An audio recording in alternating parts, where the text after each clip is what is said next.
watch that film over. Ẹ má lọ wò ó, kò lọ́pọlọ, kò mọ́pọlọ dání, orí burúkú ló bá dé.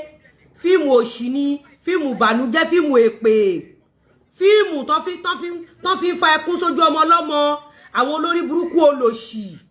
Ẹ má lọ wo fíìmù èpè, fíìmù ẹ̀sìn, fíìmù tí ó há di value mọ́, ẹ má lọ wò ó. Ẹ má lọ wò ó. Àwọn ọmọ yẹn discourage wọn, ẹ má jẹ́ kán lọ wo fíìmù òṣì, fíìmù. Ẹ̀yin èèyàn wa, wàhálà mi ló tún ṣẹlẹ̀ báyìí bí Lizzy Anjorin ló ṣe sọ wípé kí wọ́n má ṣe wo fíìmù arábìnrin tí a mọ̀ sí Tóyìn Abraham tí ó ṣẹ̀ṣẹ̀ ṣe tí a ń pè ní Uvasabi Andy. Ó ní kó má ṣe wo fíìmù náà ó tí a ń pè ní Uvasabi Andy nítorí wípé arákùnrin tí a mọ̀ sí Prophet Muyiwa Akọgun ó ti advertise movie náà wípé kí wọ́n lọ wò ó. Ẹ̀yin èèyàn wa, ìjẹ́ wàhálà kọ́ ló tún bọ̀ báyìí. Ẹ jẹ́ ká tẹ́tí sí nǹkan tí Lizzy sọ. Ìbànújẹ́ fíìmù olórí burúkú, àwọn fíìmù olè ọ̀lẹ, àwọn fíìmù ẹ̀sìn, àwọn fíìmù ẹ má lọ wò ó.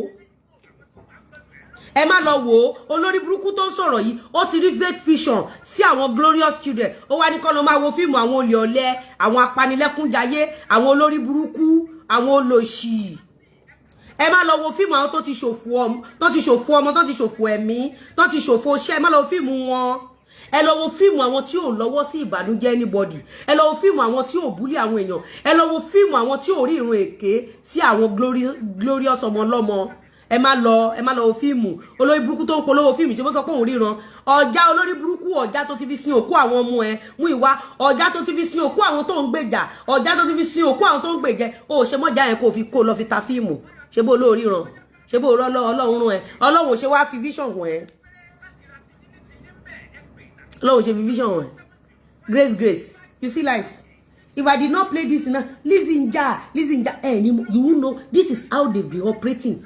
This is how they've been killing a lot of glorious people. Bó ṣe ń pa àwọn èèyàn rí, bó ṣe ń ba yé àwọn èèyàn jẹ́. Fíìmù òfò ni fíìmù òṣì. Ẹ má lọ wo fíìmù tí Akọgun polówó, fíìmù ìbànújẹ́ ni, fíìmù olè, fíìmù ẹ̀sìn. Tẹ́ bá wo fíìmù yẹn, gbogbo vision tó ń rí sáwọn ọmọ ọlọ́mọ máa ṣẹlẹ̀ sọmọ yín. Ẹ bá lọ wo fíìmù tó ń polówó yìí. Àwọn olórí burúkú olè. Àwọn olè ẹni bọ́ yẹn ṣe, ó ríran sí Paso, ó ríran sí Lizzy, ó ríran sí Pella. Àmọ́ kò ríran tán lè fi ta fíìmù ìbànújẹ́, fíìmù èpè, fíìmù òṣì, kò ríran rí yẹn. Bó ìwọ tó bá lọ wo fíìmù tó ń polówó yìí, tó bá lọ wo fíìmù tí Akọgun polówó yìí, gbogbo vision aburú tí Akọgun rí sí àwọn èèyàn á lọ down lórí àwọn ọmọ ẹ, á down nínú ilé ẹ, á down lórí ẹ.